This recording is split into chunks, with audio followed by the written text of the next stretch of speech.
السلام علیکم، میں ہوں شکیل حیدر اور آپ دیکھ رہے ہیں ہمارا فیس بک اور یوٹیوب چینل بگا کھوجی۔ پاکستان کی عوام کو اپنی ISI اپنے خفیہ اداروں سے جتنی بھی امیدیں ہیں، جتنی بھی ماضی میں رہی، الحمدللہ ہمارے اداروں نے وہ تمام امیدیں پوری کی ہیں۔ اور اس کا ایک اور ثبوت ناظرین اب سامنے آیا ہے، وہ ثبوت میں آپ کو بتاؤں گا، میں وہ کہانی آپ کو بتاؤں گا، تو جہاں آپ حیران ہوں گے وہیں آپ خوش بھی ہوں گے اور آپ کو فخر بھی ہوگا کہ الحمدللہ پاکستان کو اللہ تعالیٰ نے اتنے زبردست خفیہ اداروں سے نوازا ہے۔ اور ہماری جو ایجنسیاں ہیں ISI دوسری ایجنسیاں ہیں، ماشاءاللہ سے وہ کتنا زیادہ کام کر رہی ہیں۔ اگر آپ ISI سے، اپنی پاک افواج سے، اپنے خفیہ اداروں سے پیار کرتے ہیں، محبت کرتے ہیں، تو کمنٹ باکس میں پاکستان پائندہ باد، پاکستان زندہ باد لکھنا ہرگز مت بھولیے گا۔ میں آپ کو بتا دوں کہ ہمارے خفیہ اداروں نے کام کیا کیا۔ ناظرین، پچھلے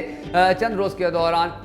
لاہور کے علاقے میں بڑا افسوسناک واقعہ پیش آیا تھا، اور جوہر ٹاؤن میں جو ایک دھماکہ ہوا تھا، اس دھماکے میں کئی پاکستانی شہری جو ہیں وہ شہید بھی ہو گئے تھے۔ تو اس کے حوالے سے ہمارے اداروں نے اتنا کام کیا، اتنا ورک کیا کہ ایک رپورٹ سامنے آئی، یعنی کہ فواد چودھری صاحب نے اپنے ایک بیان میں کہا ہے، معید یوسف صاحب نے اپنے ایک بیان میں کہا ہے، انہوں نے تفصیلات اس حوالے سے IG پنجاب جو ہیں انہوں نے یہ بات سامنے لائے ہیں۔ کچھ باتیں ان کی ہیں جو میں آپ کو بتاتا ہوں، تینوں شخصیات کی، کہ تین جو چیزیں ہیں وہ میں آپ کو بتاتا ہوں۔ سب سے اہم اس حوالے سے کہ جو ہماری بڑی کامیابیاں وہ یہ ہے ناظرین، کہ جب یہ واقعہ ہوا تھا تو 16 گھنٹے کے اندر ساری انفارمیشن ہمارے خفیہ اداروں نے کلیکٹ کر لی تھی کہ اس میں کون کون ملوث ہے، کس کس نے مدد کی ہے، کہاں کہاں سے یہ سامان آیا تھا اور کس کس کو گرفتار کرنا چاہیے۔ یہ بہت بڑی کامیابی تھی۔ اس کامیابی پہ اپنے اداروں کو ہمیں خراج تحسین پیش کرنا چاہیے۔ جو دوسری بات ہے ناظرین، جو خوشخبری ہے، وہ یہ ہے کہ اس واقعے کے اندر ملوث، پاکستان کا امن خراب کرنے کی یہ جو سازش کی گئی تھی، اس کے اندر جتنے بھی ملوث لوگ تھے وہ سب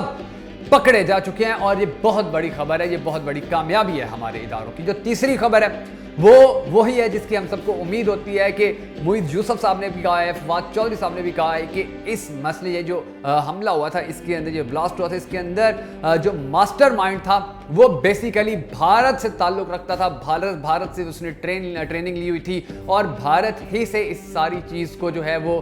دیکھا جا رہا تھا، وہیں سے یہ ساری سازش رچی گئی تھی۔ اور یہ ایک ایسی چیز ہے کہ جس کو اب آنے والے وقت میں اگر پاکستان کی حکومت عالمی اداروں میں